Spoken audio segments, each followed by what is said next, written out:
Olá, gente. Hoje eu estou aqui com o prazer grande de ter o William Frantz comigo. Tudo bem, William? Oi, tudo bem, tudo bem? Tudo bem com você, Marcelo? Tudo 100%. Obrigado aí por você tirar um pouco da sua tarde de sábado, em vez de você estar na praia em Fortaleza, você está aqui batendo papo comigo. Muito obrigado pelo teu tempo aí, Karen. Ô, William, o que você faz hoje em dia? Conta pra gente qual o teu cargo atual.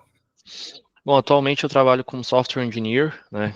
Eu digo esse termo mais porque eu trabalho para fora, mas seria basicamente um desenvolvedor de sistemas.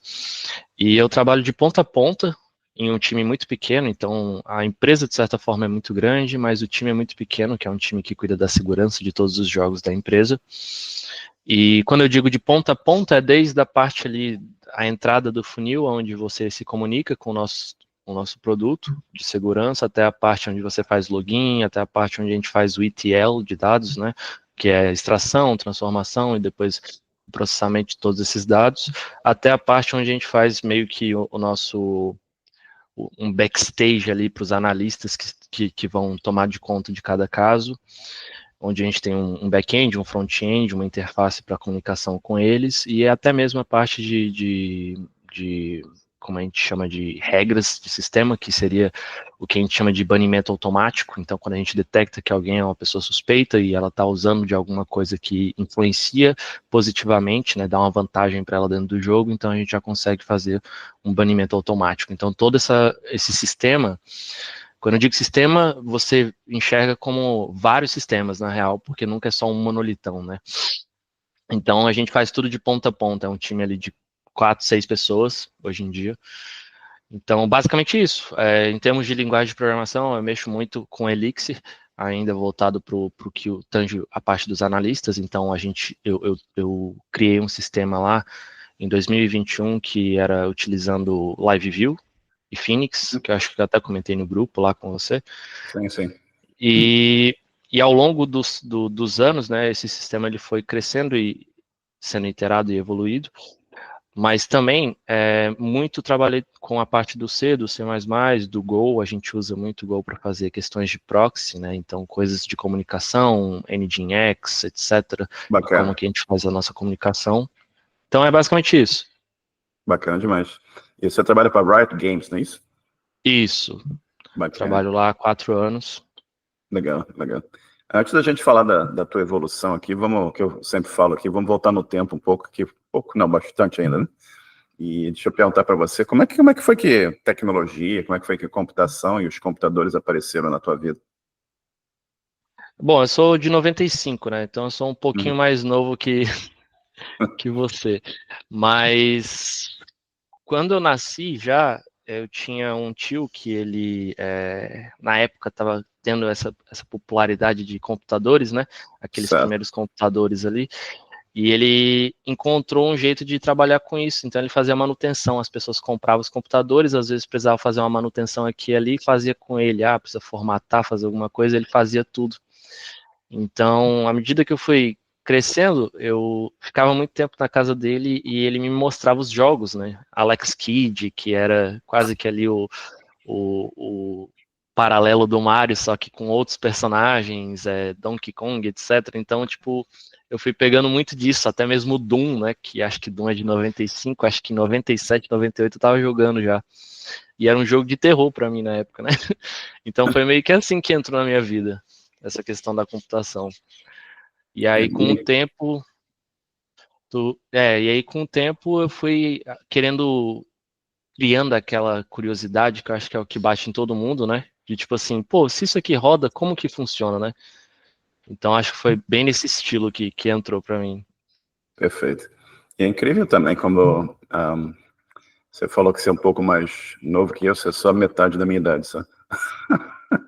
Mas é bacana demais, cara. E eu acho interessante sempre ver como essa coisa dos computadores, né, no final, no começo da década de 90, montar computador e como é que isso também gerou curiosidade nas pessoas, gerou oportunidade, né? Você falou seu tio com um negócio ele de dar manutenção de computador, formatar, resolver problema, instalar isso, instalar aquilo.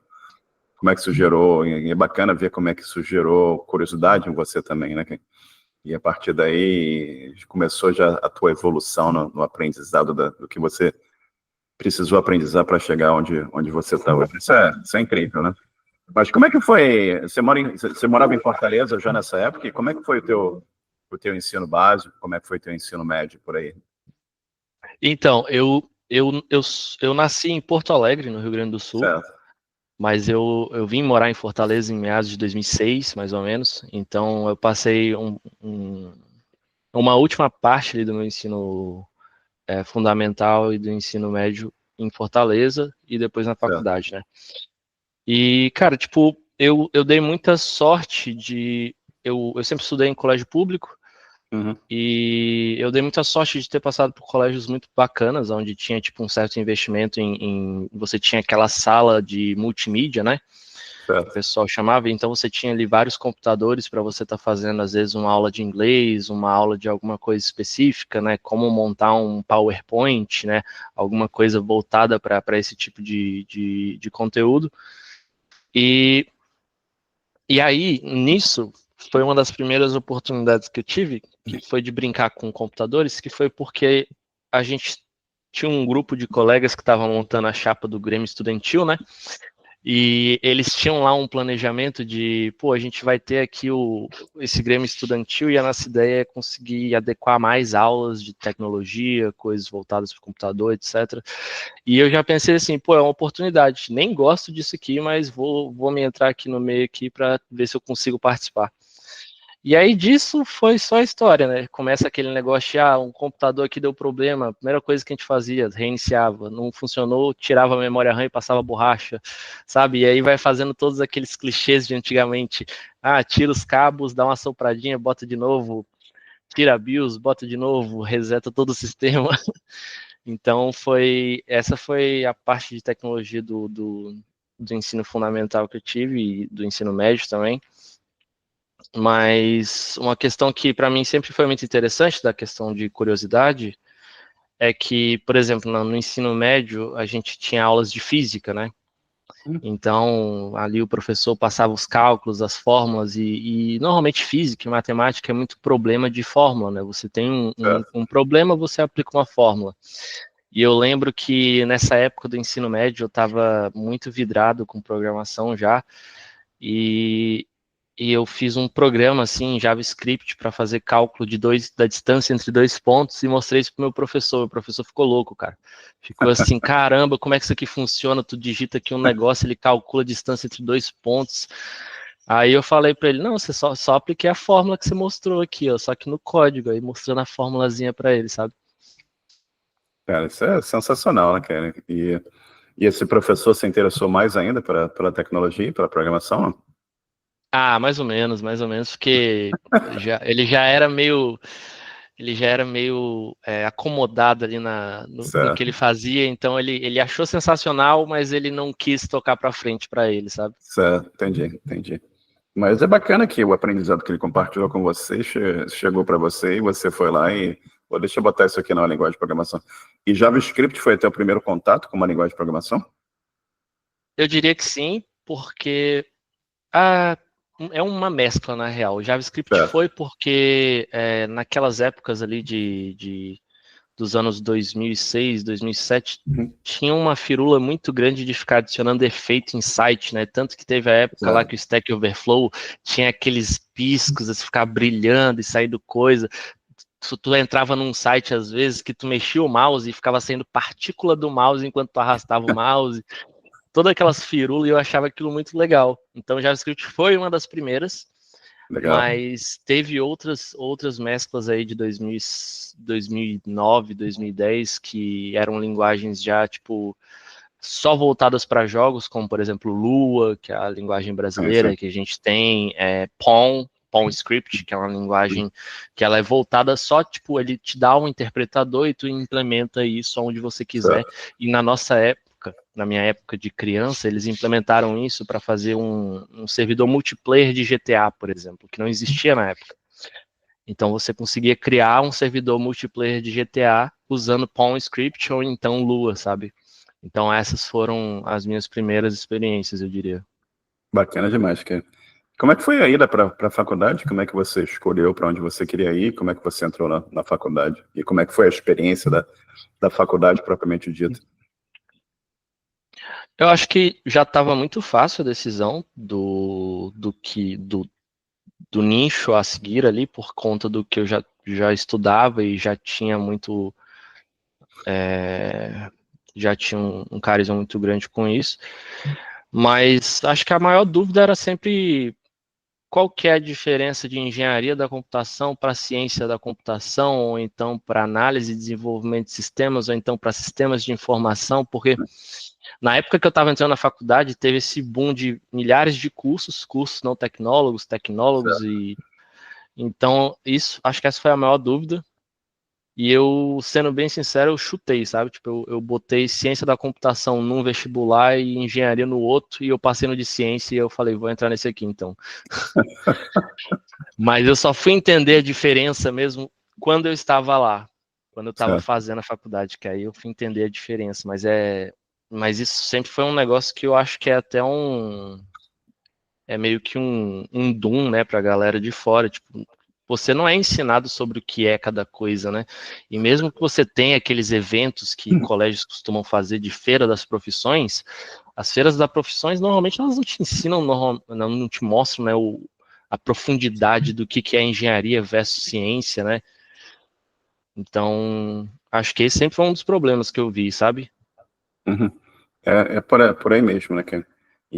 Mas essa discussão que você falou, eu vejo constantemente nos grupos também, as pessoas, eu faço o quê? Eu faço sistema de informação, eu faço engenharia da computação, é uma confusão danada, né? E é difícil para as pessoas escolherem, né? O que eu geralmente falo é tem que olhar a grade das matérias e tentar pensar o que é, conversar, tentar visitar as instituições, se for possível, conversar com professores, conversar com alunos, ver o que as pessoas estão fazendo para, de uma certa forma, ajudar na tomada de decisão, né? Também é uma idade que é mais difícil, né? A pessoa geralmente entre 17, 18, 19 anos não está muito acostumada a tomar muita decisão, né? Então é mais É, difícil de você escolher aquele caminho, né?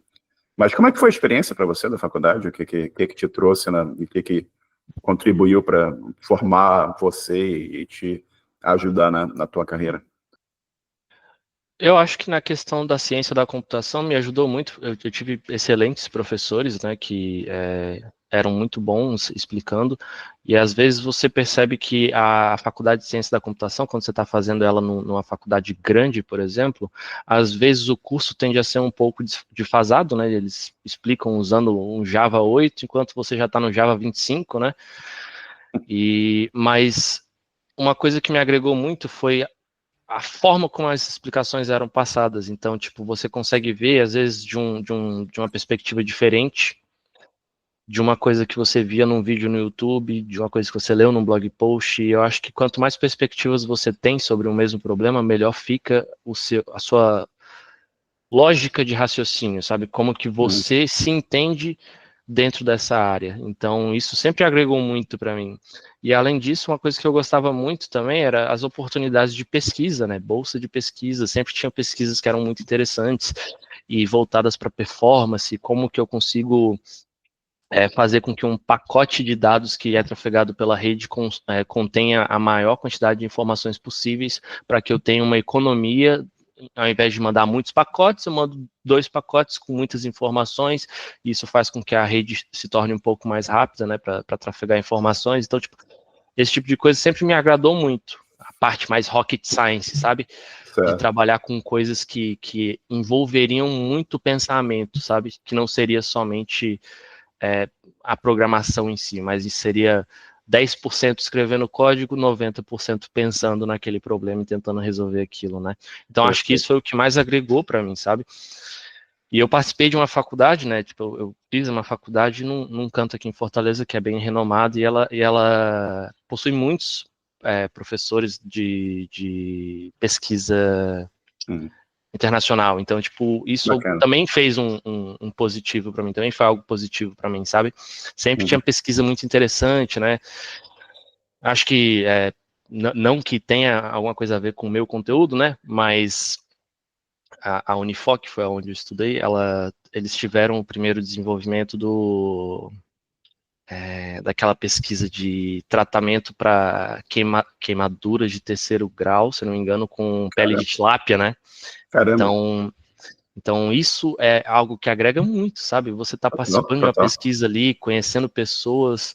Acho que, para mim, a melhor parte, na real, é o networking também, né? Você conhecer os professores, conversar com eles, abre uma gama, porque um professor conhece outro professor de outra universidade, e se você quer ir para o lado acadêmico, você já tem uma oportunidade gigantesca aí. Se você não quer, você também tem, porque, querendo ou não, hoje em dia muitas empresas cobram esse lado acadêmico, né? Você conseguir desenvolver um pensamento crítico sobre um problema e não somente desenvolver código, né? Não somente escovar bit, que nem a gente chama, né? Isso é fundamental, né? Que era aquilo que a gente estava conversando antes de começar a gravar aqui, sobre o papel da comunidade também, né?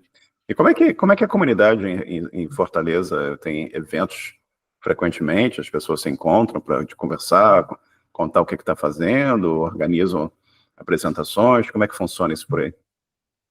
Hoje em dia a gente tem bastante comunidade em Fortaleza, a gente tem comunidade de Ruby, comunidade de Elixir, a gente tem comunidade de Python, a gente tem comunidade de JavaScript, a gente tem comunidades específicas ali de Java, de Amazon, sabe, de comunidades mais amplas também, de front-end somente, né?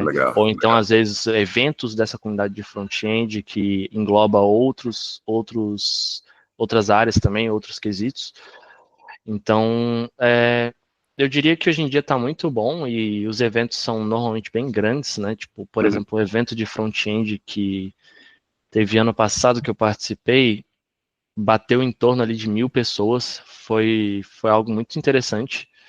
Então, acho que tá bem desenvolvida essa questão. Poderia ter mais, mas está bem desenvolvido, eu acredito. Bacana demais. E, cara, como é que foi a evolução da faculdade para você chegar no seu primeiro emprego? Você fez estágio ou você foi já para um emprego CLT? Ou o que aconteceu nessa fase da sua vida? Então, quando eu entrei na faculdade, eu já tinha carteira assinada, na real. Mas Legal. eu tive uma primeira oportunidade. Eu sempre, além de eu ser curioso, eu sempre fui o tipo de pessoa que eu dizia assim, eu posso não saber fazer isso, mas se você me der uma chance, eu aprendo a fazer. Claro. Então, o primeiro emprego que eu tive, na real, foi voltado para multimídias. Eu editava PowerPoint, eu fazia efeitos em PowerPoint, Excel, etc. Certo. E quando eu saí disso, eu tive uma oportunidade melhor na mesma empresa. Eu entrei no que o pessoal chamava antigamente, que acho que nem existe mais hoje em dia, que era de CPD, o Centro de Processamento de Dados. Então, eu mexia com cabeamento, sabe, com servidor, etc. Consertava os computadores ali de vez em quando. Até que então eu comecei a dar uma palhinha, né, falar para os caras, pô, vocês estão tendo problema com código, deixa eu ajudar vocês aí, que isso aqui eu sei. E aí foi quando eu consegui galgar esse terceiro degrau de virar um programador de fato, que foi quando eu estava perto de entrar na faculdade. Incrível, né, cara? Incrível como as oportunidades aparecem assim onde você não necessariamente espera, né, mas você também teve a atitude, a iniciativa de virar e falar assim, peraí, vocês estão tendo problema aqui, não quer que eu ajude aqui? Eu posso ajudar, eu posso resolver. Você foi lá e mostrou que você resolveu o problema e aquilo abriu uma porta para você, né? É incrível isso, né? Demais.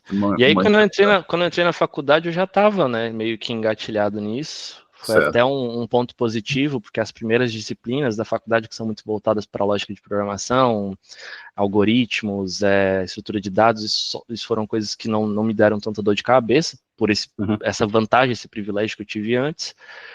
E dentro da faculdade eu participei das pesquisas e pouco tempo depois eu encontrei um emprego, antes mesmo de eu terminar a faculdade ali eu já tinha encontrado um emprego CLT de novo, e eu comecei a trabalhar com desenvolvimento somente, né, e aí era totalmente full stack, envolvia desde mobile, naquela época ali Java para Android, Objective-C para iOS, né, que hoje em dia nem existe mais, e aí o back-end com PHP, front-end com JavaScript e Angular, né, então essa foi a minha primeira oportunidade pós-faculdade. Legal demais, cara. Bacana, totalmente bacana, hein? E como é que a coisa foi evoluindo profissionalmente para você? Que eu vi aqui no seu LinkedIn, espionando aqui o seu LinkedIn, você foi passando aqui por várias empresas diferentes, né? Você começou a trabalhar como full stack, você evoluiu para ser tech lead, você trabalhou com... Conta um pouquinho para a gente sobre essa tua evolução profissional, vi que você trabalhou para Quero Educação, né? Que acho que é bem interessante aqui. Conta um pouco sobre essa evolução profissional para a gente até até os dias de hoje, onde você chegou na Riot? Foi bem interessante. Eu sempre, junto com aquela coisa que a gente comentou no começo da curiosidade, eu sempre tive essa curiosidade também entre nichos, né? Então, sempre que eu terminava, encerrava um ciclo ali, seja de forma feliz ou infeliz numa empresa, eu procurava um nicho totalmente diferente para mim aprender, né? Pô, passei por financeiro agora, que tal se eu passar por educação, que tal se eu passar por outra coisa, né? Que tal se eu passar por um startup? Então, e startup, cara, startup eu acho que foi um dos cantos onde eu mais evoluí, que eu não sei se você já ouviu esse dizer, né? Mas, tipo, você passa 2 meses no startup, parece que foi 5 anos, porque as coisas são muito rápidas, é aquele negócio de R, conserte o mais rápido possível, não tem tanta burocracia, você está ali, a sua autonomia é gigantesca, quanto menor a startup, mais autonomia você tem, né? Acaba sendo meio que uma balança bem proporcional, então você consegue testar, validar as coisas que você tem de ideia, você consegue dar a sua palavra, falar mais, né? E acho que isso foram os lugares onde eu mais cresci e aprendi, tanto sobre tecnologia quanto sobre negócios também, né? Sobre essa parte mais voltada para customer, né, usuário, cliente. E acho que eu fiquei nessa até 2018, mais ou menos, que foi aquela educação. Acredito que foi. E pós-aquela educação foi onde eu comecei a tentar voltar para produtos que fossem mais longo prazo, que você não tivesse tanto aquele rush, né, aquela pressa para desenvolver, para entregar, que você quer na real entregar com qualidade, ter ali o mínimo de burocracia possível, mas ao mesmo tempo não o suficiente para deixar mais lento ainda o processo de desenvolvimento, né? E foi mais ou menos isso aí. A minha entrada na Riot Games, ela não tem absolutamente nada a ver com o meu processo profissional, por incrível que pareça, tipo, de evolução, sabe? Tipo, todas as evoluções que eu tive, elas foram em busca de empregos, assim, eu acabei de sair de uma empresa, tô buscando outra agora, tô trocando ideia, quero ver se eu encontro alguém que mexa com Elixir, antes mesmo de eu estar mexendo com Elixir, porque eu quero aprender Elixir, sabe? Então, eu sempre estava em busca, só que com a Riot Games, a partir de 2017, eu já estava trabalhando com Elixir, felizmente, eu já estava começando a entender como é que Elixir funcionava, eu lembro que eu fiquei maravilhado com a palestra que eu assisti do João, né, o Noteu, que é uma das pessoas que trabalhava na plataforma Tech, que foi a empresa que criou o Elixir, né, e aí eu assisti essa palestra do João e ele explicando como é que o Elixir funcionava, de onde que veio, para onde que ia, etc. E aquilo lá foi o primeiro brilho nos olhos que eu tive com a linguagem funcional e que me fez querer também participar de uma comunidade, sabe? Eu sempre me senti um pouco fechado em algumas outras comunidades, de não conseguir engajar tanto, sabe? De me encontrar com a galera, de me comunicar, de participar, de subir um pull request. Eu não sentia que tinha uma abertura tão grande. E isso, obviamente, é uma perspectiva pessoal, mas era algo que eu sentia em algumas outras comunidades. Só que quando eu entrei no Elixir, parece que as pessoas me abraçaram, né? E eu comecei a me sentir muito confortável para ir para os eventos. Então, comecei indo em evento com a empresa pagando, só para participar, conversar com a galera. E aí você chega lá, você pode ser a pessoa mais introvertida possível, você tem que vestir uma mascarazinha e começar a puxar papo com todo mundo, porque você tem que estar constantemente conversando com a galera e fazendo um networking, porque isso é muito legal. E aí, a partir de 2019, foi quando eu comecei mesmo a participar dentro das comunidades, contribuir com o open source do Elixir, com o próprio Elixir, com o ecossistema, com o próprio Erlang, submetendo palestras, falando sobre as coisas que eu estava fazendo atualmente na área. E, eventualmente, em 2021, eu palestrei em um evento que foi o Elixir Conference, que foi na Polônia. Bacana, cara. E aí, a partir disso, foi que eu recebi o primeiro... Aí que entra a história. Foi a partir disso que eu recebi meu primeiro contato com a Riot Games. Eles estavam montando um time, eles já tinham um time de Erlang, E eles já conheciam o Erlang e eles queriam saber como que seria adotar o Elixir, já que eles já tinham o Erlang. E eles entraram em contato comigo através da Xteam, que é a vendor, né, que a gente chama. E aí, a partir disso, eu entrei no processo seletivo, passou acho que 1 mês, 2 meses, eu estava lá trabalhando com eles já.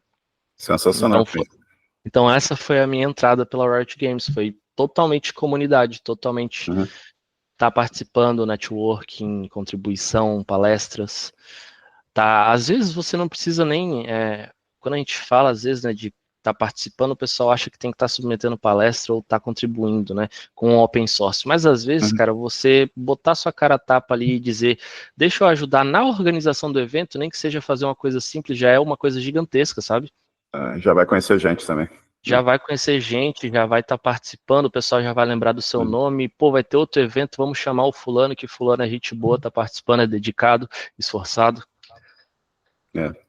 Isso é incrível, né, cara? É aquela coisa, você vai para Polônia, você vai lá visitar o José Valim e vai fazer a sua apresentação lá e pinta uma oportunidade para você, onde você está lá hoje trabalhando com a Riot Games, né, que é uma empresa enorme aí com games e bacana demais, cara. É aquilo que eu falo sempre às pessoas, é bacana você reforçar isso, né, que você, através da sua participação na comunidade, da sua contribuição da comunidade, o beneficiário acaba sendo você, né? Você acaba conhecendo gente que te abre uma oportunidade e você está aí trabalhando numa empresa bacana, né? Mas antes da gente falar um pouco mais sobre Elixir e outras coisas, conta pra gente como é que o inglês apareceu na sua vida, como é que você, alguma hora você começou a aprender inglês, ou o inglês chegou e que abriu a oportunidade para você viajar, para você trabalhar para uma empresa internacional, lidar com pessoas que não falam português, né? Como é que foi isso para você? Como é que foi esse aprendizado? Eu posso dizer que foi algo bem gradual e lento, sabe? Porque foi totalmente orgânico. Eu, desde criança, assim, quando a gente está jogando joguinhos, a gente não tinha uma legenda, uma tradução, né? A gente só tinha que escutar as coisas em inglês, escutando música, vendo filme, etc. E com o passar do tempo, né, quando a gente foi formando ali se eu não me engano, a formação do Google Translator foi em 2006, alguma coisa assim, mais ou menos, né? Só que talvez as pessoas não saibam ou não lembrem, o Google Translator não era mil maravilhas, né? Você botava uma frase, ele traduzia ao pé da letra, às vezes ele não botava correto, ele não entendia direito o que você queria dizer. E nessa época eu ainda estava no colégio e teve uma semana lá no nosso colégio que eles estavam fazendo doação de livro da biblioteca, porque eles iam receber uma nova leva, então eles estavam meio que doando os livros para os estudantes, né? E eu lembro que nessa eu encontrei um livro de inglês lá que ele tinha a parte gramatical, sabe? Tudo direitinho, era um livro bem antigão, assim, eu acho que eu ainda devo ter ele aqui. Então, um livro de 2006, mais ou menos, para tu ver, eu ainda devo ter ele aqui. E esse livro, ele era daqueles antigos que possuíam uma caderneta no final, não sei se tu já viu, tu tem o livro mesmo e quando chega de uma parte para o final, ele possui páginas em brancos, sem pauta, para tu poder fazer anotações pessoais, Correto. como se fosse um diário, sabe? Legal. Então, eu usava aquele livro para fazer anotações do que eu aprendia botando a palavra e a tradução, sabe? E essa foi, por isso que eu digo que foi algo orgânico e foi bem lento. Então, eu acho que o meu inglês ele só foi se desenvolver mesmo a partir do momento que eu comecei a ter contato com as pessoas de fora, em comparação do que quando eu estava realmente estudando, sabe? Porque quando você está estudando ali, às vezes você até entende um filme, até entende uma música, até entende um jogo, mas quando você vai se comunicar com pessoas do mundo mesmo, né? Às vezes você está falando com uma pessoa da República Tcheca, uma pessoa da Eslováquia, uma pessoa de outro canto que está falando inglês, mas vocês têm aquela certa barreira do sotaque, às vezes a pessoa não entende o teu sotaque, você não entende o sotaque da pessoa, aí mesmo é que você é posto à prova, né? Sim, então, acho que. E aí que eu acho que os meus primeiros contatos foram muito bons, porque foi, tipo, vergonhoso eu não estar conseguindo me comunicar, sabe, com a pessoa e eu começar a me forçar cada vez mais para aprender, fazendo um Duolingo da vida, usando mais o Google Tradutor.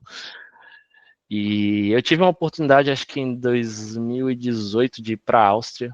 Então, essa foi um intensivão para mim, de estar falando inglês todo dia, sabe? De chegar em casa no final do dia cansado, com a cabeça quente, de não aguentar mais escutar inglês. Então, a evolução ela foi bem lenta, mas ela foi bem orgânica. Foi totalmente Você foi botando a para cara e ver? conversando com a galera e não Você foi pra, desistindo, sabe? você foi para Innsbruck? Você foi para Innsbruck, não foi isso Eu que você fui, eu falou? fui para Innsbruck, fui para É, Innsbruck. legal. Innsbruck, lá no meio das montanhas, lá, um lugar bacana pra caramba. Área de esqui na Uhum. Áustria, né? Ficou quanto tempo lá? Ah, foi mais ou menos 3 meses. Foi o Bacana. período ali como que a gente chama? O período do visto de turismo, né? Certo. Que é mais ou menos 3 meses. Só que uma coisa que me agradava muito em Innsbruck, por exemplo, eu não conheço Viena, né? Uhum. Mas Innsbruck, por exemplo, é uma cidade universitária. Uhum. Então ela recebe imigrantes de todas as áreas para fazer intercâmbio, né? Então, Certo. tipo, da Itália, da França, da Alemanha, da Espanha. Então eu estava sempre em contato com pessoas diferentes, assim, de idiomas diferentes, de culturas diferentes. Então isso agrega muito também, porque você acaba enriquecendo o seu vocabulário. Você não está só falando sobre tecnologia. Da hora você está falando sobre o que é uma comida regional para a Espanha, o que é um esporte para a Itália, sabe? Então isso foi um diferencial gigante também. Essa diversidade de gente é algo que sempre acrescenta você, né? Que sempre te dá uma. Abre os teus horizontes, né? A tua visão do mundo muda também, né? É bem bacana. Sim, sim. Mas conta pra gente como é que é trabalhar com Elixir. Fala um pouco sobre esse ecossistema e que tipo de problema você lida com, para que você usa Elixir para resolver hoje em dia. Atualmente eu uso o Elixir de uma forma full stack, ou seja, com Live View, né? Acaba nem sendo um full stack, porque é puramente WebSocket.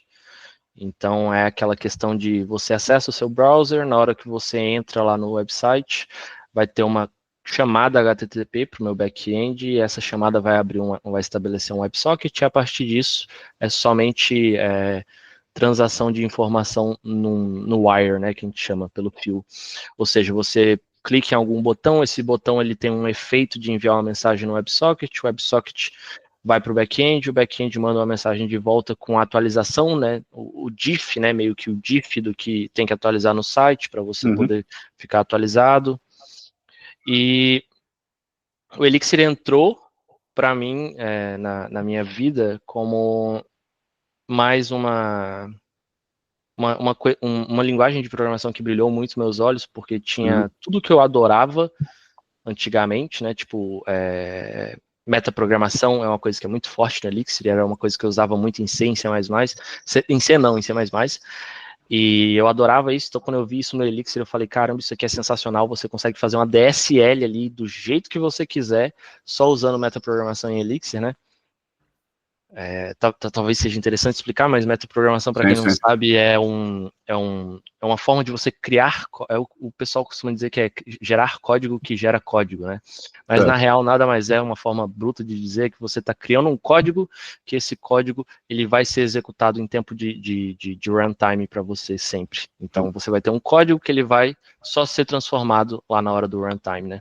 Então às vezes você cria uma função que é uma função de somar, e essa função, ela só pega o A e soma mais B, né? Só que essa função, ela está sendo compilada e ela vai ser executada para você em runtime. E quando você cria uma macro para isso, na real, o que acontece é que quando você vai compilar o seu código, tudo que tem no seu código que usa essa macro, ela é transformada para o código original. Ela é meio que expandida para se tornar o código que você criou. Por isso que a gente chama de metaprogramação, né? Código que gera código. É bem complicado de entender esse conceito para quem não está muito bem na área, mas espero que tenha ficado um pouquinho claro. Não, ficou sim, cara. E E aí esse foi um dos aspectos que brilhou os olhos, né? A questão da metaprogramação, a questão do ecossistema do Elixir, ele ser muito bem definido. Você está trabalhando com Elixir, você não tem aquele ruído que você teria no ecossistema de JavaScript, por exemplo. Você entrou no ecossistema de JavaScript agora, você não sabe qual das 84 milhões de bibliotecas você vai escolher para fazer o seu back-end, sabe? Só que no Elixir, você entrou, você sabe que você vai usar Phoenix. É o padrão que toda a comunidade abraçou para fazer com que aquilo vá para frente e se torne o melhor possível para o ecossistema. Então, isso é uma das coisas que me agrada bastante. E não que eu esteja criticando o JavaScript, longe disso, mas é uma questão que eu já acho que facilita para quem está aprendendo, né? Principalmente porque Elixir é uma linguagem funcional, então quando a gente fala de funcional, a gente está falando sempre de uma linguagem que é altamente declarativa, né? A gente quer que a linguagem explique para mim o que está acontecendo ali, que não tenha muitas coisas abstratas ou escondidas, que às vezes eu preciso entender só lendo uma documentação ou tendo que ler o código daquela linguagem, né? Então já é descrito, já é declarativo, e também, por ser funcional, a gente preza sempre por funções que são, né, não tem side effects, então a gente está sempre tentando fazer algo que é muito limpo, que toda vez que você rodar aquela função ela vai dar o mesmo resultado se for os mesmos parâmetros, né? Uhum. Então, acho que esses são fatores que, a partir do momento que eu comecei a desenvolver com Elixir, eles se tornaram muito claros para mim de que isso que faz a minha vida ser mais fácil e me torna mais produtivo, né? Obviamente que esse não é o motivo de venda do Elixir, né? O motivo de venda de Elixir, para quem não conhece, quando você vai escutar alguém falando de Elixir, é sempre, Elixir provém de fault tolerant free, né? Como que chama? Tolerância a falhas, né? A tradução.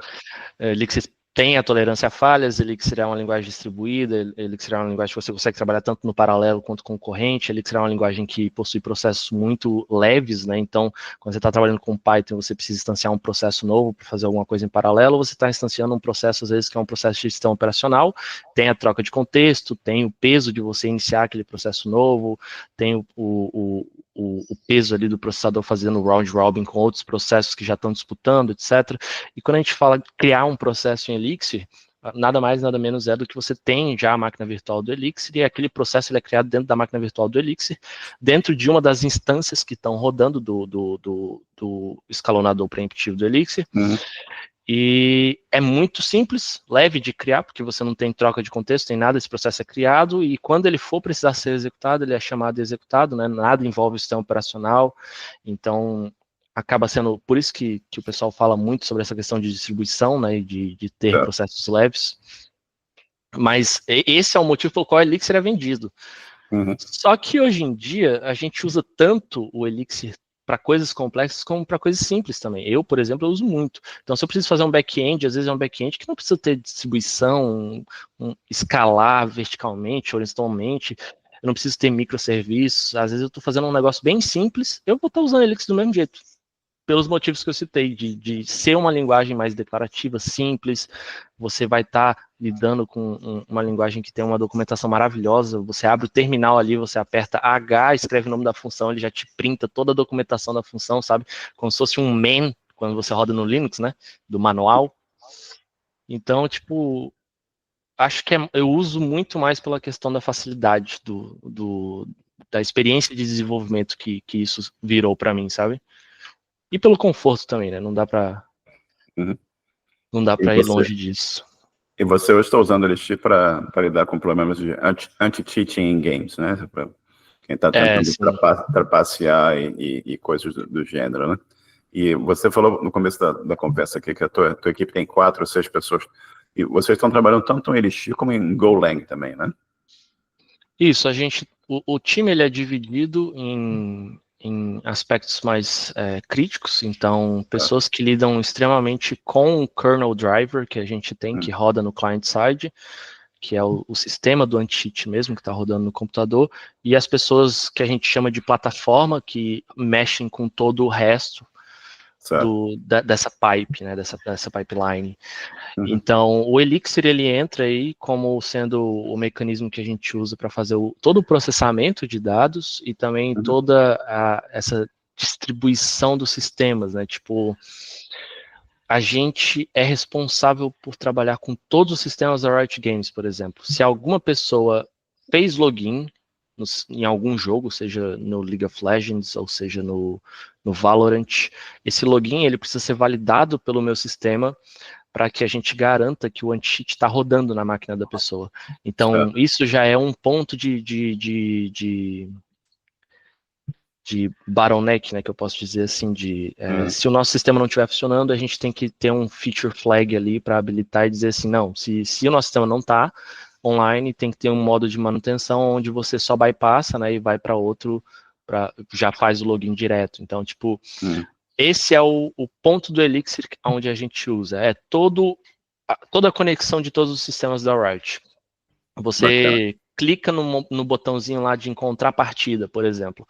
Você vai buscar uma partida. Para você conseguir buscar uma partida, a gente tem que fazer uma outra validação para garantir que você está logado no nosso sistema de anti-cheating e que você não está usando nada malicioso. Então, mais uma vez, você bate lá no Elixirzinho para dizer, oi, estou conectado, hein? Então, todas as conexões que são feitas dos jogos, elas batem no sistema do Elixir. E é por isso que o Elixir foi escolhido no começo, antes mesmo de eu entrar na empresa, porque eles já viam essa questão de distribuição e escalabilidade que tinha com o Erlang, né? Porque o Erlang é utilizado lá no Riot Games como o sistema principal de chat. Então, toda vez que você manda mensagem, o chat ele é cross-game. Você consegue mandar mensagem jogando Valorant para alguém que está jogando League of Legends, por exemplo, sabe?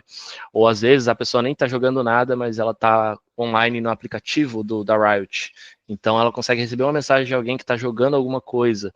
E o chat, ele fica constantemente rodando, né? Às vezes você está dentro de uma partida e você quer se comunicar com as pessoas que estão dentro dessa partida também. Então, é um serviço gigantesco de chat todo que roda em Erlang para garantir essa distribuição de mensagens, né? Essa questão de fire and forget, ou então de receber, de ficar síncrono. Então, por esse motivo, eles escolheram o Elixir também, e basicamente o Elixir faz todo esse processamento de dados. Toda a agregação, acho que a melhor palavra seria agregar, né? Toda a agregação de dados que é feita para garantir que a gente tem os dados para definir se alguém é suspeito ou não, se está usando alguma coisa maliciosa ou não. E esse pedaço do aplicativo que roda no cliente, no PC, ou sei lá qual o dispositivo que a pessoa está usando, isso aí também é feito em Elixir, ou é feito em Golang, ou algum outro tipo de... Não, a parte de client, ela depende muito do jogo que você está jogando. Certo. Só um minuto. Desculpa. A garganta começa a dar aquela secada. Sim. A parte de client, ela depende muito do jogo que você está jogando, por exemplo. Se você está jogando Valorant, hoje em dia a gente roda o Valorant na Unreal, né? Unreal Engine, que é uma engine de desenvolvimento de jogos. Se você está jogando LoL, a gente roda numa engine proprietária, que ela é feita em C, e C++. E só que o client mesmo do Vanguard, né? O que a gente roda, que é o serviço, e o kernel driver, eles são feitos propriamente em C++. Bacana demais, cara. E o que passa na tua cabeça quando você lembra que você falou para mim aqui, você começou lá num trabalho que você editava PowerPoint, né? Você colocava animação no PowerPoint, não é isso? Isso. E quando é que você para pensar assim, eu fazia aquele negócio lá no PowerPoint, hoje eu estou trabalhando com esse negócio que eu estou explicando para o Marcelo aqui, que você está explicando um processo de uma empresa enorme, né, com, sei lá, milhares de pessoas jogando esses jogos aí pelo mundo afora, uma complexidade bacana, né, e você está trabalhando com a tecnologia de ponta. E o que passa na tua cabeça quando você lembra aquele tempo do PowerPoint e você pensa assim, pô, como é que eu cheguei até aqui?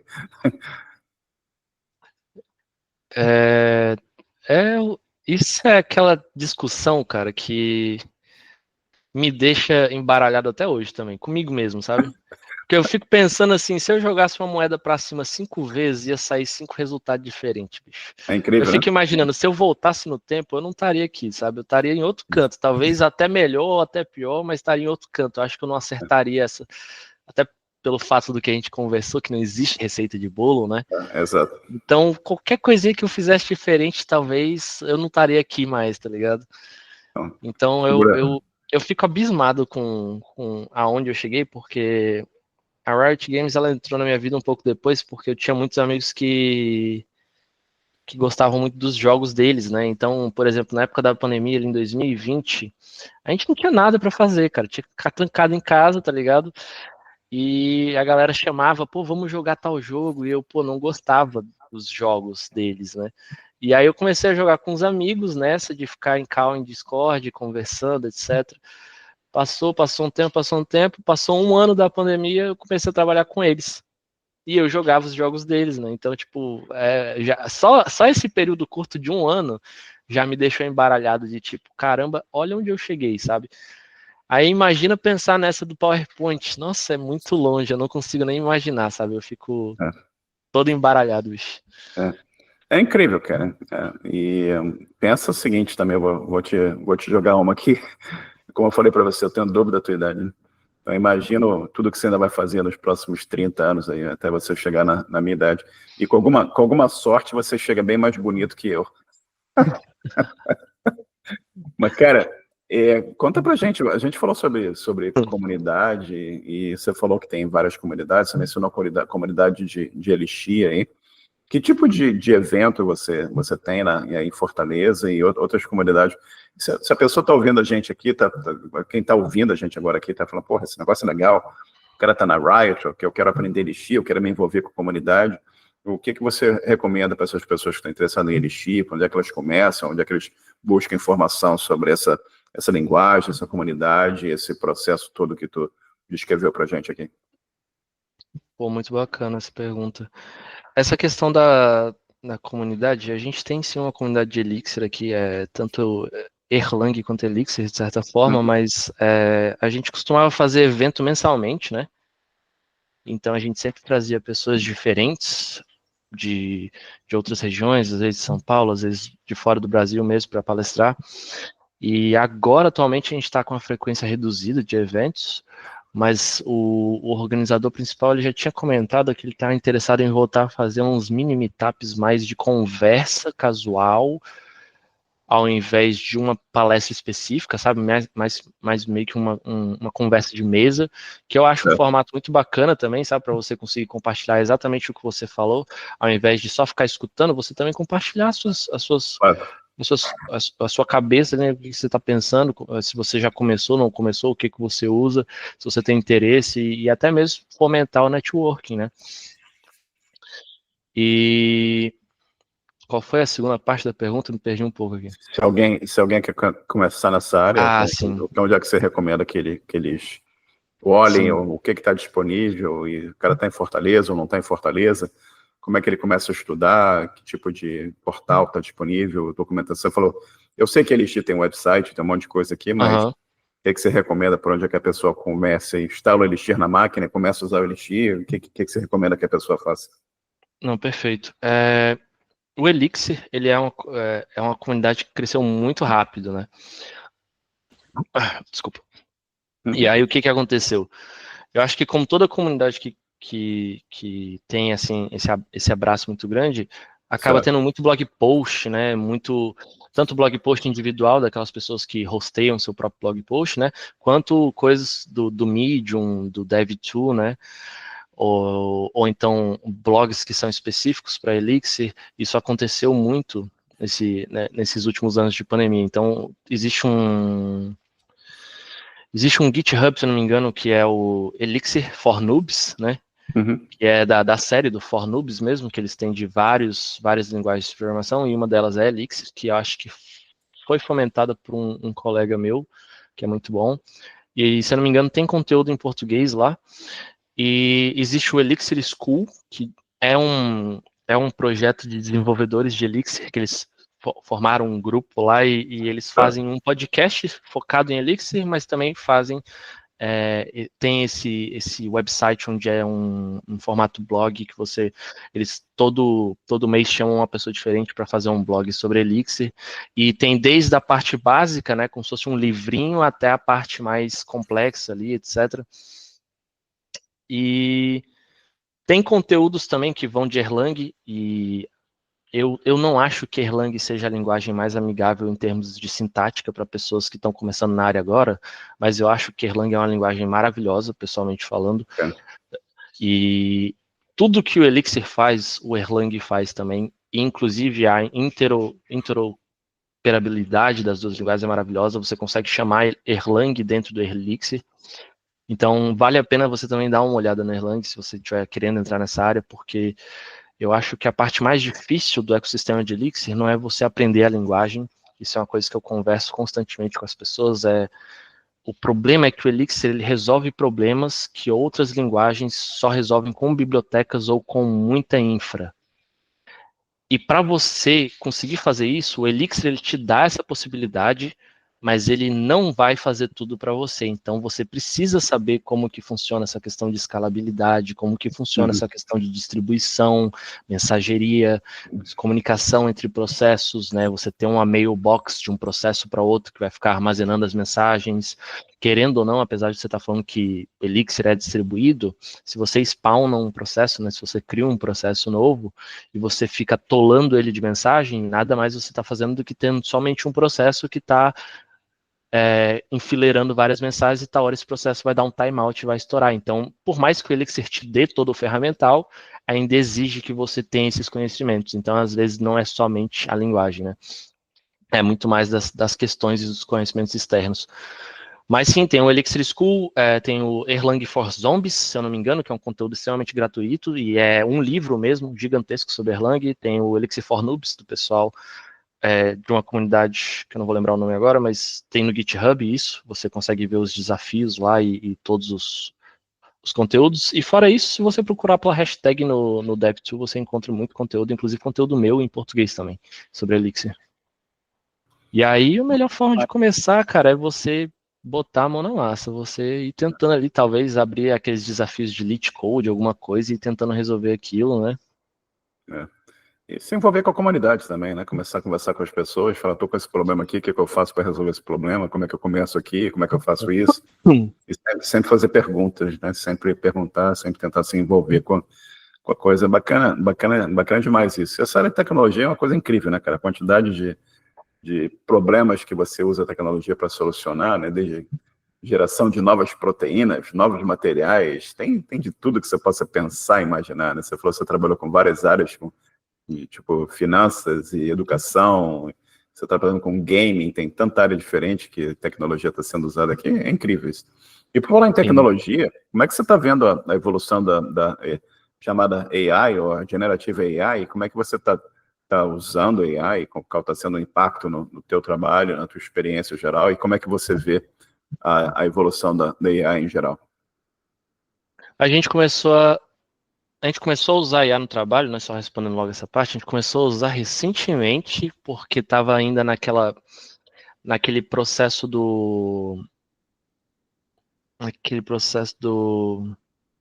esqueci o nome que fala, mas a parte burocrática lá da empresa que estava tentando resolver os contratos, né, com o cloud, etc, porque a gente tem que usar somente as coisas onde a gente tem um contrato, para não usar com qualquer tipo de IA. Eu não entendo muito bem porque que isso funciona assim, mas funciona assim, né? Muitas vezes é por causa do NDA, talvez. Você tem toda uma propriedade intelectual também, coisas que sim, você não... sim. Privacidade de informação, um monte de coisa que você não pode compartilhar e tudo mais, né? É totalmente NDA. E o que eu tenho visto, cara, eu demorei muito para começar a adotar. Eu acho até engraçado. Tipo, quando o pessoal começou a falar muito sobre IA, era sempre ChatGPT, né? E alguém falava de IA generativa, eu pensava no ChatGPT. Eu nunca olhei para essas outras, sabe? Tipo, eu nunca usei o Cursor, o Copilot, nunca usei o Claude, nunca usei nenhum desses, cara. E eu só comecei a usar a IA para código mesmo recentemente no meu projeto pessoal que eu tô fazendo, que eu tô desenvolvendo um protótipo de um jogo. E aí eu comecei a dar uma chance, né? Tipo, pô, eu já tô pagando a IA aqui há um tempo, né? Por que eu não vou testar isso aqui? Aí jogo alguns desafios lá na IA, ela me mostra um código, eu dou uma olhada, a gente vai conversando sobre, e aí tá hora eu consigo gerar um código a partir daquilo, não um código 100% que a IA me dá, porque às vezes nem funciona o que ela manda, mas consigo gerar um output daquilo e fazer funcionar dentro do meu protótipo, sabe? Então eu comecei a usar recentemente isso. E eu acho que a evolução está sendo muito rápida, isso está sendo até meio assustador, sabe? porque eu lembro de uns 3 anos atrás, quando eu ainda mandava só mensagem, né, não usava para código, né, só mandava mensagem pro ChatGPT perguntando alguma coisa. Eu lembro que tinha muitas vezes que eu tinha que corrigir ele, sabe? Tipo, uns 3, 2 anos atrás. E hoje em dia parece que já está muito mais assertivo, já tem um conhecimento maior, e um conhecimento bem genérico, tipo, falando mesmo assim, às vezes eu estou fazendo engenharia reversa de jogos aqui, né, hackeando jogos, eu mando uma mensagem para ele, ele já sabe o que responder, sabe? Tipo, que antigamente ele não saberia. Ele não saberia como me responder alguma coisa relacionada a uma API interna do Windows, porque não existe essa documentação da API interna do Windows. E aí, hoje em dia, ele já sabe, sabe? Então, tipo, isso tá bem assustador. 3 anos, né? Não é só isso, né, cara? Você pode perguntar sobre isso, você pode perguntar sobre física nuclear, você pode perguntar sobre biologia, o troço vai respondendo tudo para você. Assustador, Realmente bicho. é bem interessante, né? E como eu falei, essa área tem tanta coisa que relacionada à tecnologia, problemas e coisas que a gente vai solucionando, que tá sendo interessante de ver essa evolução também. E a gente está falando do futuro, mas vamos falar um pouco do passado. Aquela pergunta que eu te falei que eu ia fazer, né? Se você pudesse voltar no tempo, você teria feito alguma coisa diferente? Essa pergunta é difícil, né, cara? Pô, bicho, eu acho que eu talvez teria me dedicado um pouco mais em outras questões, sabe?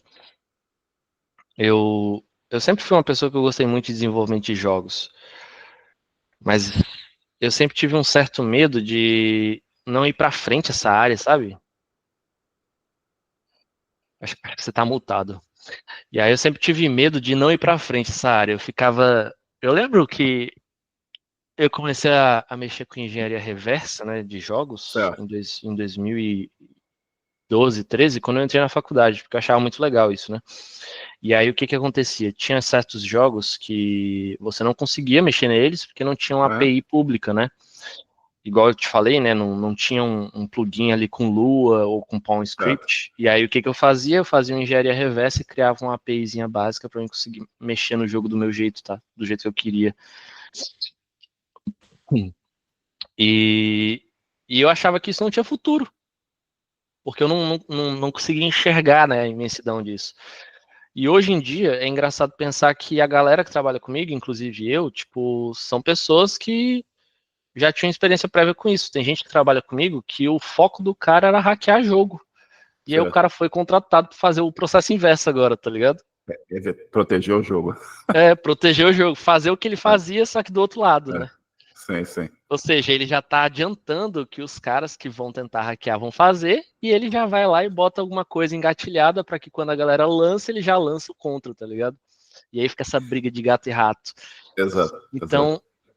Então, acho que olhando hoje em dia, se fosse voltar, cara, eu acho que eu investiria muito mais nisso, sabe? Tipo, focaria muito mais nessa parte rocket science, dessa parte meio obscura também, porque a gente está falando de uma época onde documentação não existia para a API do Windows, né?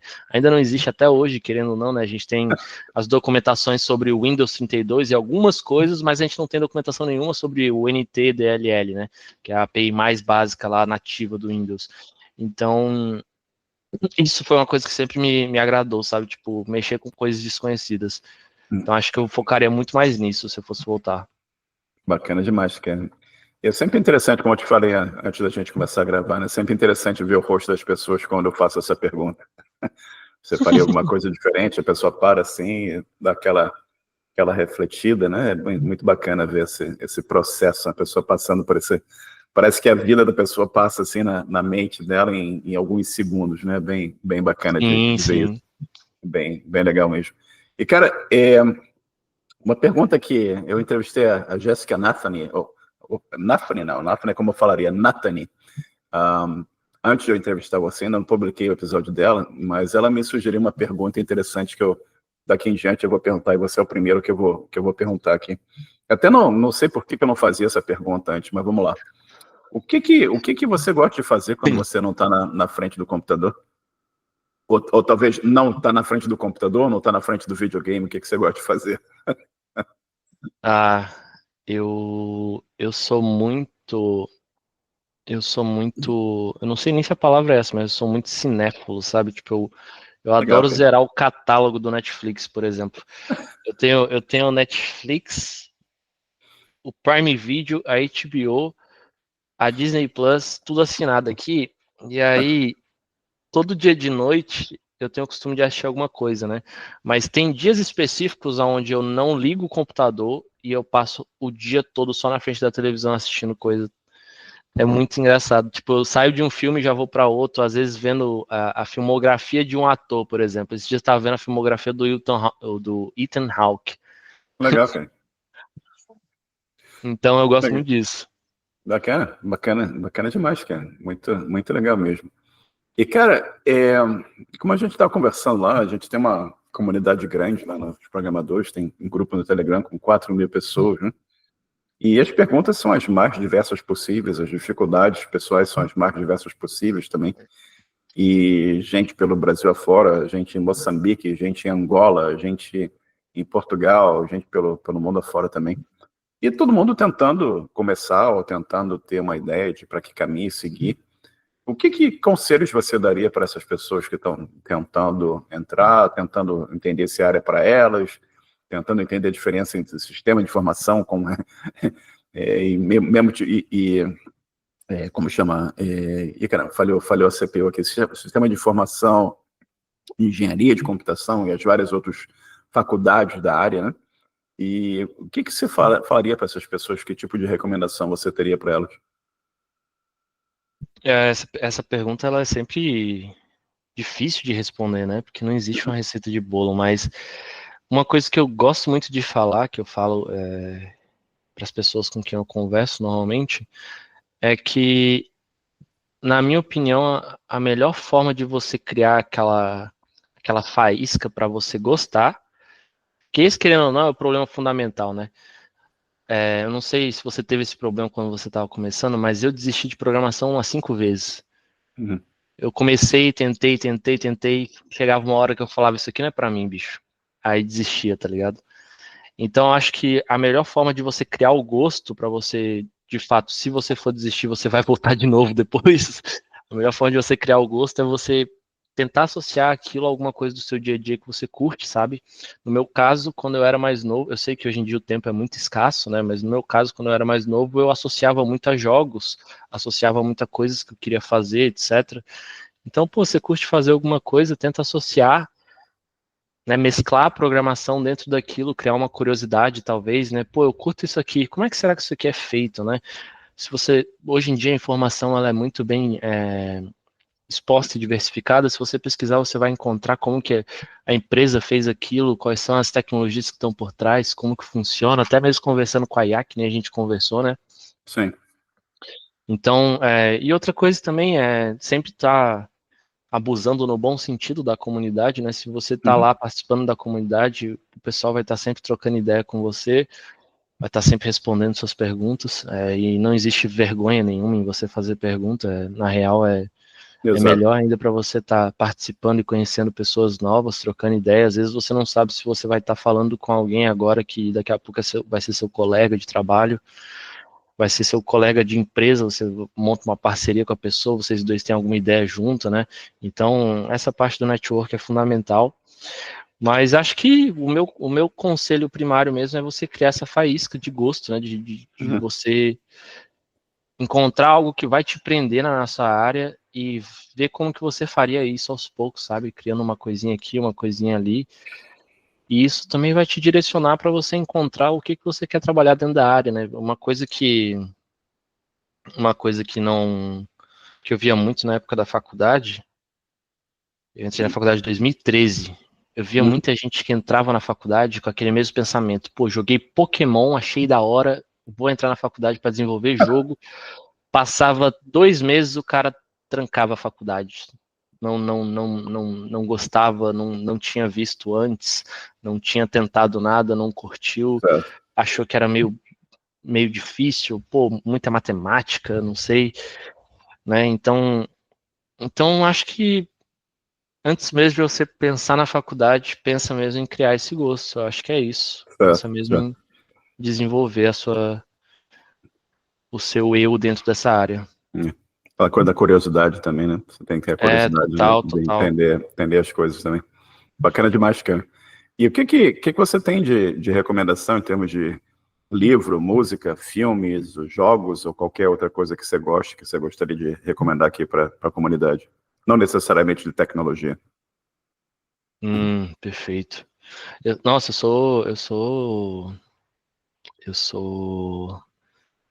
eu acompanho assiduamente conteúdos asiáticos, né, por exemplo. Então, tipo, o jogo que eu tô desenvolvendo agora, o protótipo, por exemplo, é um jogo que chama Tales of the Samurai, que ele é baseado em um livro que eu tenho aqui, que é um livro que é...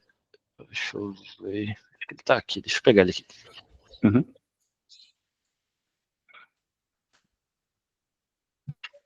Então, normalmente, quando a gente não tá falando de tecnologia, esse aqui é o tipo de coisa que eu curto muito. Legal.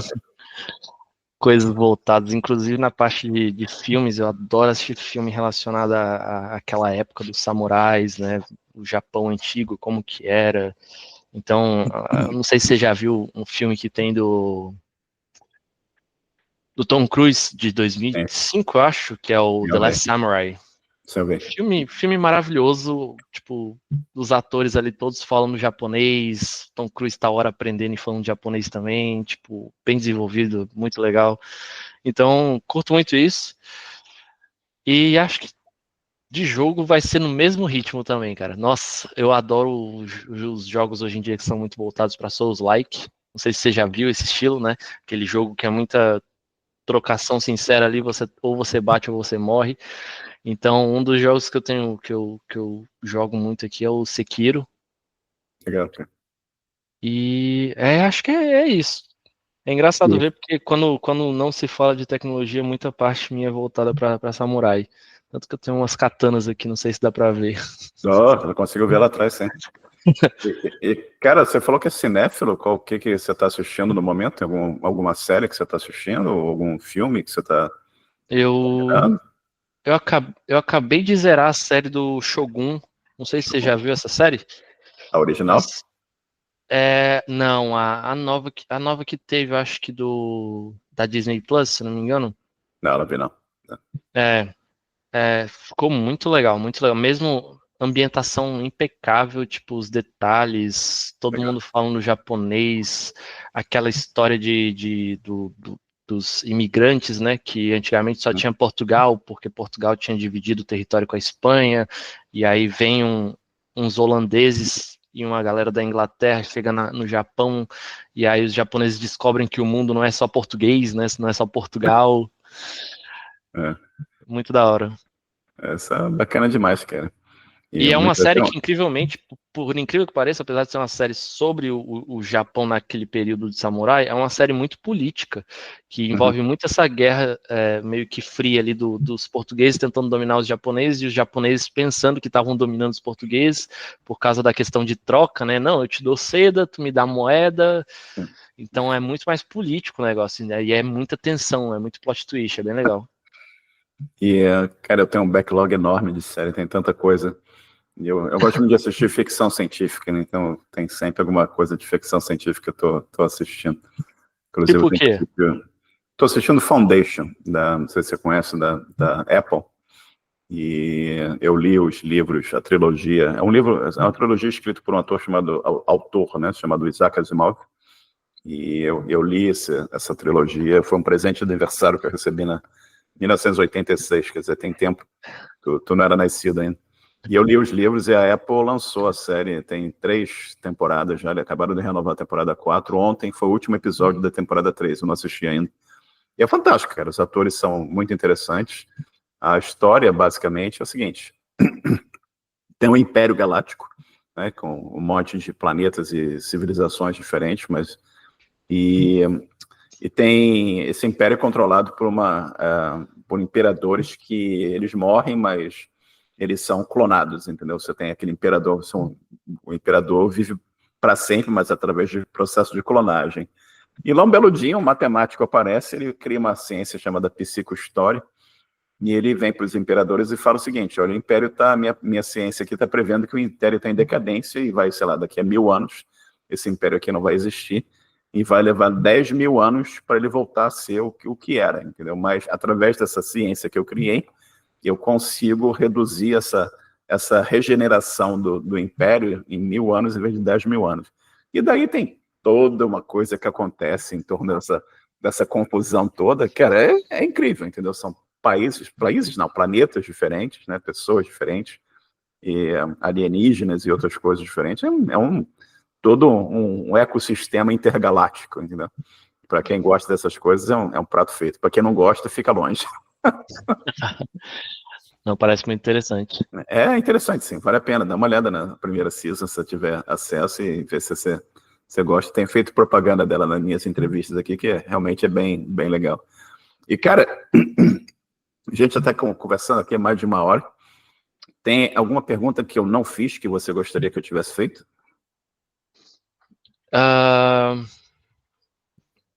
Eu tenho sim, eu tenho uma pergunta. Acho que aí você leva para as próximas entrevistas. Perfeito. O que você faria se você não tivesse na área atual, sabe? Boa. O que você escolheria para fazer? Boa. Já vai ser incorporada nas próximas entrevistas. Mas deixa eu aproveitar e perguntar aqui. O que você faria se você não estivesse na área atual?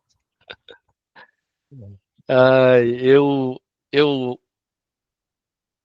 gostaria muito, cara, pode parecer besteira, mas eu acho que eu investiria em ser jogador de futebol. Incrível, incrível. Fantástico, cara. Totalmente, cara. Ai, ai. Sonho de criança, sabe? De quando era bem criança. Hoje em dia, curiosamente falando, eu não gosto de futebol hoje em dia. Que incrível. Mas você teria investido. Você joga bem? Eu jogava antigamente, quando eu era bem criancinha, eu jogava. Até uns 15 anos ali, jogava. Legal, legal. Bati uma bola. Hoje em dia é complicado, hoje em dia fumante, já não aguenta dar 2 carreirinhas que já fica cansado, tá ligado? O primeiro passo é cortar o cigarro aí, cara. Mas tem tempo, cara. Tu tá mais novo que o Messi.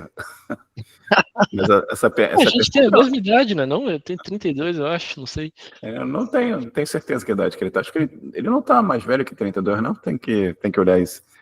Mas, cara, isso é uma pergunta muito boa, né? E uma pergunta muito difícil também, né? Para as pessoas. Se você perguntar isso para mim, sinceramente, eu não sei não, bicho. O que o Marcelo faria se ele não fosse o Marcelo de hoje? Eu não sei, cara. Eu acho que o lance também é o seguinte, cara. Eu comecei a minha carreira como programador, mas eu já fiz tanta coisa diferente dentro da área de tecnologia. Já trabalhei com gerenciamento de projeto, essa área de saúde, trabalhei com construção de fibra ótica, grandes redes, trabalhei com software, eu estou trabalhando em empresa de software novamente. Mas não sei, se eu não tivesse trabalhado nessa área de tecnologia, eu não sei. Uma coisa que eu gosto muito é de dar aula, né? Eu já tive um segundo emprego como professor. Eu dei aula em faculdade no Brasil por 4 anos antes de eu sair do Brasil. Talvez teria sido um caminho. Agora, uma coisa que eu tenho certeza absoluta, eu não seria um bom jogador de futebol, que eu sempre fui o último a ser escolhido quando eles fazer aqueles timezinhos da rua, sabe como é que é? Eu era a última criança a ser escolhida porque eu era totalmente incompetente no futebol. Mas, cara, bacana demais. Eu vou incorporar essa pergunta aqui, anotar aqui e botar para a pergunta que está faltando realmente no catálogo de perguntas aqui. Cara. Eu achei até engraçado você não ter essa pergunta ainda. Boa, tá faltando aqui. E é bacana ter esse feedback aqui de ter essa pergunta incorporada, né? Que eu acho que talvez seja uma reflexão do que eu penso, né? De ser tão difícil em me imaginar em outra área, que talvez eu tenha dificuldade de imaginar outras pessoas que com a carreira que você tem, com o que você me escreveu aqui, que você iria para um outro caminho, entendeu? Mas é tipo aquela realidade, como aquela coisa da realidade paralela, né? Você cria um universo paralelo, sim. O que o William Frantz daquele universo paralelo faria, né? É bem interessante. Isso aí dá uns 3 podcasts aí para conversar sobre esse tema, né? Dá para ir longe. Tá bacana demais. E vem cá, aqui, a gente está falando aqui um tempinho já, né? E para quem quiser acompanhar o teu trabalho e entrar em contato, fazer pergunta, onde é que o pessoal te acha? Compartilha qualquer coisa que você queira compartilhar de rede social, o que você quiser mencionar, o website, blog, menciona aqui, por favor. Claro. Então, o único canto onde eu sou ainda ativo de fato, né? Apesar de eu ter LinkedIn e tudo mais, o único canto onde eu sou ativo de fato é no Twitter. E eu posto coisas diversas no Twitter relacionadas à tecnologia, relacionadas ao progresso do desenvolvimento do protótipo do meu jogo, né? E coisas, às vezes, que são relacionadas somente a Riot, então, algum update de segurança que teve, etc., algo que pode ser útil para as pessoas que estão tendo dúvidas, né? Atualmente a gente está nesse processo de lançamento do 2XKO, né? Ou então mais carinhosamente apelidado como Chuchuco. E a gente está no lançamento do Chuchuco e tá no beta fechado ainda, mas desse beta fechado ele vai partir pro jogo oficial. Sensacional. E aí como eu tô em on-call o mês inteiro, por conta desse beta fechado, eu tô postando somente coisas do Chuchuco, né? Então, tipo, tirando dúvida das pessoas. Teve alguma atualização de tal coisa, acompanha lá, etc. Mas é isso. O meu Twitter é Frantz_William, então é só o inverso, né, do meu sobrenome com o meu nome, Frantz_William. Eu posso deixar em contato com você para você botar na descrição do podcast também, se quiser. Perfeito. E lá é o canto onde eu estou sempre respondendo e conversando e interagindo. Quiser mandar mensagem, falar sobre qualquer coisa, acho que lá é o melhor canto, até melhor do que o LinkedIn para mim. Sensacional. E, cara, prazer enorme. Muito obrigado aí por você tirar um tempo do teu dia, né? Como tu disse, para vocês são 2h30 da tarde em Fortaleza. Isso, 2h25. Praias maravilhosas, e tu tá aqui conversando comigo. Isso, prazer foi meu, cara. Muito obrigado pelo convite. Foi maravilhoso te conhecer. Convide mais vezes também. Com certeza, com certeza. A gente tem que conversar sobre aquela proposta que eu fiz lá que a gente estava falando offline, sobre você dar uma apresentaçãozinha num sábado aí sobre Elixir, mostrar para a moçada aí, isso aqui funciona assim, isso aqui é o caminho das pedras para você entrar nesse negócio aqui. Seria bacana demais. Perfeito. Eu não faço a menor ideia de como é que faz live, mas aí tu me explica e a gente vai junto. A gente organiza, te ajuda a organizar e a gente executa. Obrigado pelo tempo aí, cara. Fica 2 minutos comigo aqui que eu vou falar um negócio contigo aqui. Deixa eu parar de gravar aqui. Espera só um segundo. Deixa eu apertar o botão aqui de parar. O meu pesadelo sempre quando eu entrei